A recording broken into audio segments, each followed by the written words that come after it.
প্রধানমন্ত্রী শেখ হাসিনা পদত্যাগ করেছেন। বোন শেখ রেহেনাকে নিয়ে হেলিকপ্টারে করে দেশ ছেড়েছেন তিনি। ঢাকার রাস্তায় হাজার হাজার মানুষ উল্লাসে ফেটে পড়েছে।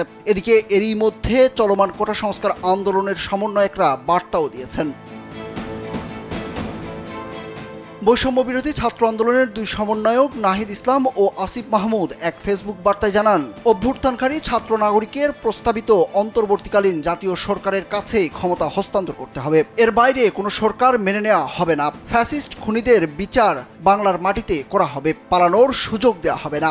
সন্ধ্যার মধ্যে নিরপরাধ ব্যক্তি, রাজবন্দী ও গুমকিত ব্যক্তিদের মুক্ত করা হবে।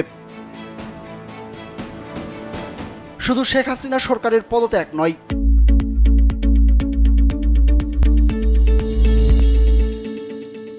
ফ্যাসিবাদী ব্যবস্থার বিলোপ করে নতুন বাংলাদেশ ও রাজনৈতিক বন্দোবস্ত বিনির্মাণ করা হবে। চূড়ান্ত বিজয় ছাড়া কেউ রাজপথ ছাড়বেন না বলেও সবাইকে বার্তা দেন তারা।